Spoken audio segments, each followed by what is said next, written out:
Referred to as the sport of kings, horse racing has been part of British society for more than 400 years. It's a sport fueled by money, where the margins for victory are tiny, but the stakes are always high.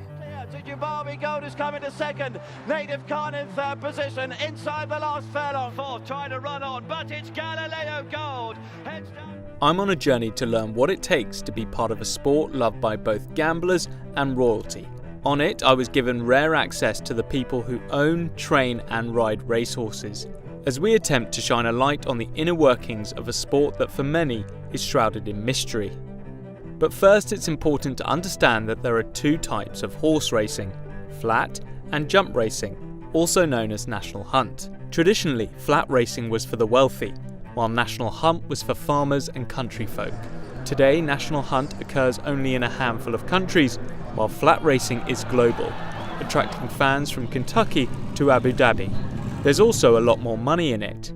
Winning National Hunt's biggest race, the Grand National, would earn you $750,000, while in flat racing you could take home $7 million by winning America's Pegasus World Cup.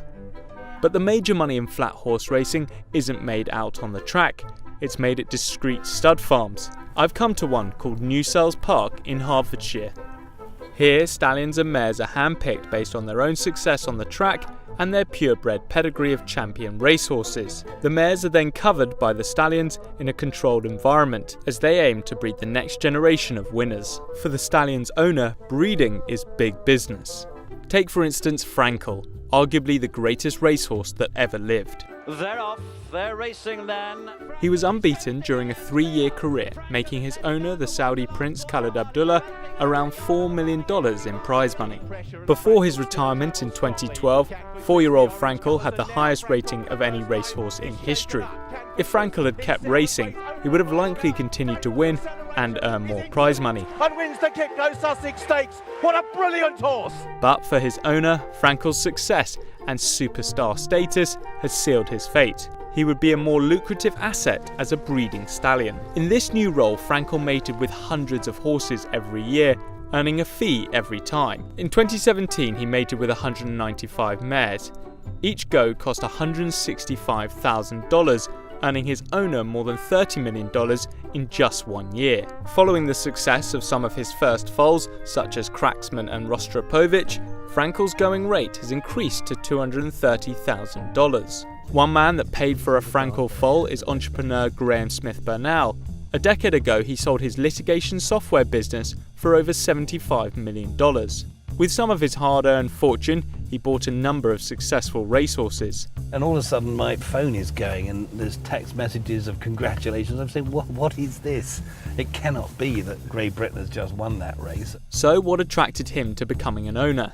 You know, you win the race, you win some nice prize money, but mainly you've got the satisfaction and the thrill of having your horse winning a race. But now he wants to breed a champion racehorse. So he purchased a brood mare called La Mortola for more than $450,000. At the time, La Mortola was pregnant with one of Frankel's foals. This year she gave birth to that foal, a young colt called Fabrizio. A colt is an uncastrated male horse less than 4 years old. His development over the next year will be closely monitored by Newsells Park and its general manager Julian Dollar. Our job is not to mess things up, really. They are highly strung and they'll do lots of things to try and hurt themselves on an almost daily basis. Everything is designed to make them the best athlete they could be. You could sort of imagine some parent doing it to some 7-year-old that they dreamt was going to be the next Venus Williams of the tennis world. He's all in proportion, he's what I call well balanced. Did he just bite you? He did. He's a snapper. What's changed over him? He's now 3.5, nearly 4 months, hasn't he? Just looking for the overall, when I say balance of the horse, it's just, as I say, it's making sure everything sort of fits together. So we want him to have a little bit of roundness over the top, a good bit of muscle across his back, and then here, you know, good bit of hind quarter, which he has, because that's where the power comes from. He's got a good proportion of forearm, he's not too light. The muscle here, that's of course very important. He looks very chilled out in the sun today, he's half asleep, but that's good.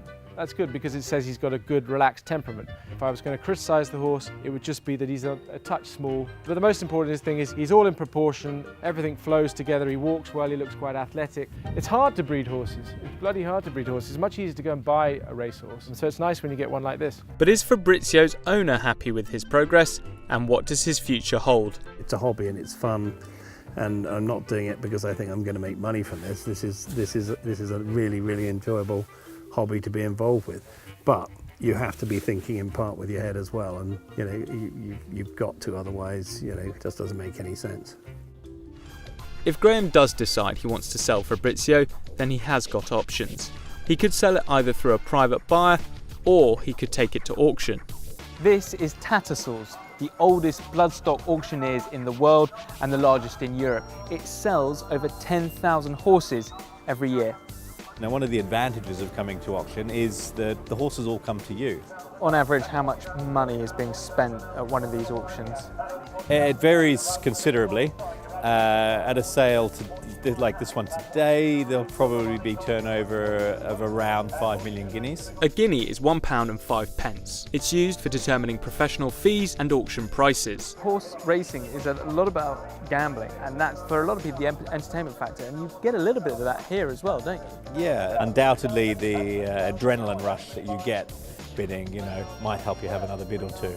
A high cost of a horse doesn't translate to a champion racer. No, that's one of the great things about the game, is that there's no guarantees. Your person who comes along and buys a cheap yearling, so say 10 or 20 grand, can still hit the jackpot.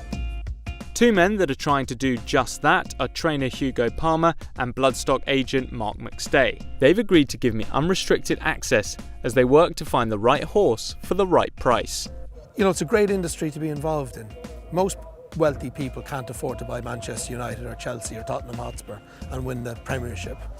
But if you walk into that ring in Tattersall's here and you had £500,000, you could have bought Australia, who won a derby. Most people who come into horse racing as potential owners or new people to the sport are uninitiated, and they need to find someone they trust. I, as a bloodstock agent, would sell myself on integrity, and hopefully that's why people will be attracted to me, come to me for my advice, and I will hopefully point them in the direction of a nice horse or a nice trainer. Today, Mark and Hugo are on the hunt to find a horse for Hugo's yard. They'll be looking at several, but for Mark this is the last stage after weeks of research. He's prepared a short list of horses from the hundreds up for sale. Now, together, they need to make their final decision. So what are you doing there, Mark? I just see the front of the cannonbone there. There's a little bit of a profile to it. That it comes out a little bit. Okay, got you. But these horses, Mark has seen them twice, but now come back to see them the third time. If I like it, and I think I might buy it, I'll probably see it a fourth time. And then I'll send a vet to see it, and they will check that the horse is, structurally okay, and they'll put a tube down its throat and see that it can, has the right breathing apparatus to actually perform. So the colt, lovely big strong horse. His scope was a grade 2, normal pass, a little bit of extension in the knees, and very slight pain on palpation of the shins. But all in all, very solid. Happy with a straightforward horse, yeah. Filly looks like she's growing. She's going to be very big, I think. High behind. She's lame in front. Okay. I would not be proceeding without getting some x-rays on those knees. Okay. Very The good. time for talking is over. The horse they've decided to bid on is lot number 186, a young colt called Havana Gold. But before the bidding war begins, Mark wants to see how the whole auction is going and who he might be competing against. I just want to follow him in out of interest and get a gauge on the market. And who's he competing against? Somebody at the far side of that partition over there. It's quite nerve-wracking, isn't it? Oh, it's a little bit. Lot 186 is up, and as soon as Havana Gold strolls into the sales ring, the bidding starts. After some confusion with the auctioneer, Mark and Hugo make a late bid. One. That's enough. But is it enough?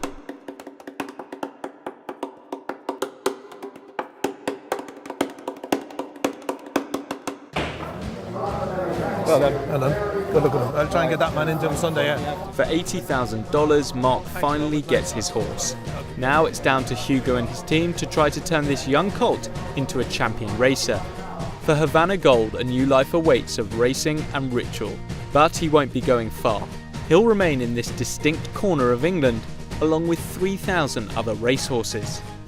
Behind me is the town of Newmarket. It's surrounded by wide open expanses, which has led to it becoming the home of flat horse racing in the UK. This is a town where the pecking order between horses and humans is a little blurred.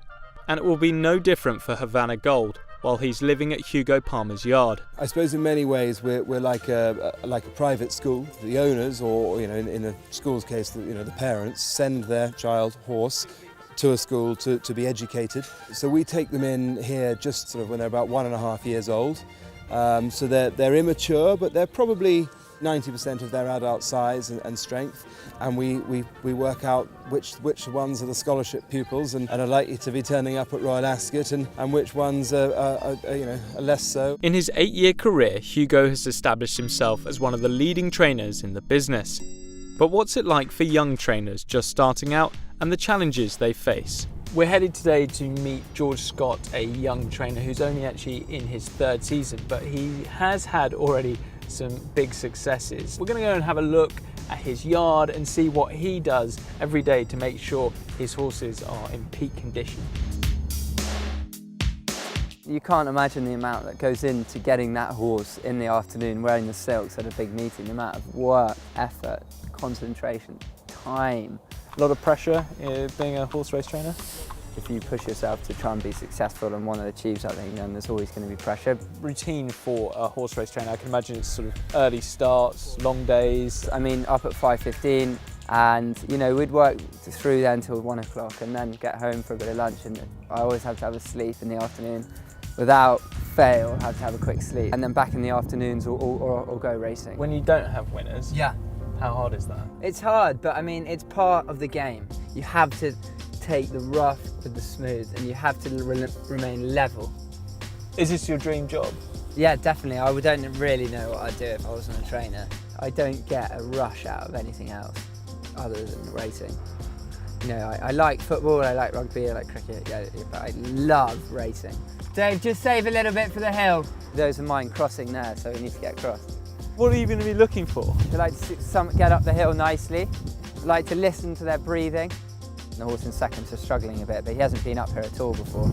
The horse in front's doing well, and we're going to walk across and talk to them. So I'd like to get a comment from each rider. Are you hanging on in there, Fletch? She's done well, hasn't she? Yeah. What's it like to have a winner? I mean, that feeling where you've sort of spent days, months with this horse and got to know it quite intimately. Yeah. And then it wins this race with thousands of people watching. Yeah, it's absolutely unbelievable. Like, it's the best feeling in the world. I stand there with huge anticipation, and I enjoy sharing that moment with friends and family, and it's all consuming, that one moment.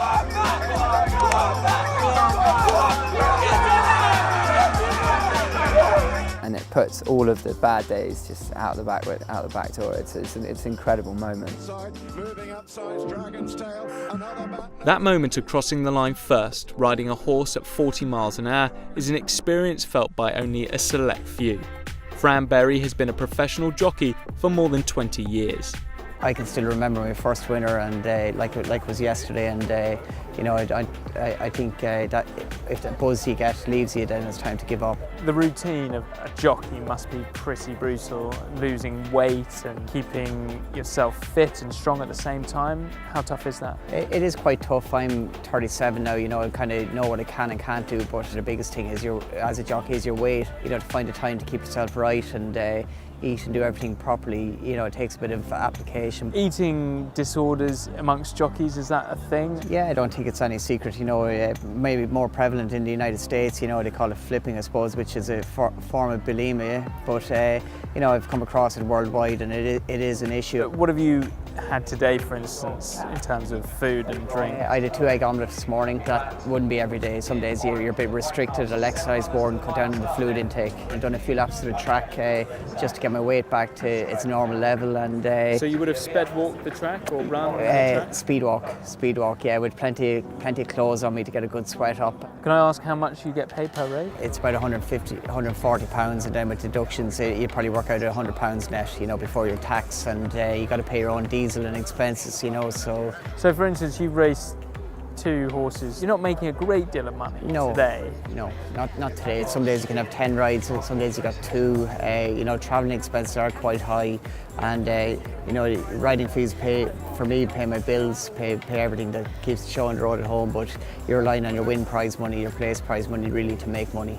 It's an interesting sport, isn't it? You're kind of on your own. Yeah. You know, even golfers have a team of lads around them or something. You know, you got to kind of do everything for yourself in a way. You know, and if you don't do it, nobody else will. What injuries have you had in the past? I haven't got time. I've broken both my ankles. I've dislocated my right ankle, fractured my left. I've had a T9 fracture, a C6 displaced fracture of my vertebrae, a T3 compressed fracture, fractured sternum, fractured shoulder blade, 9 ribs on one occasion on the same fall. So yeah, I've had more than your average flat jockey's injuries. Some days you think you're having a bad day, you have 5 or 6 rides, they all get beaten and maybe people aren't happy with you or something, but if you can get into that car and drive home, you haven't had a bad day and that you're safe and sound. Fran is risking life and limb doing this job for sometimes minimal financial reward. I've learnt it's the love of horses and racing that keeps him and many others invested in this game coming back. And for such an old sport, which can sometimes be at odds with the outside world, it's still, after all this time, the thrill of winning that continues to captivate and entertain.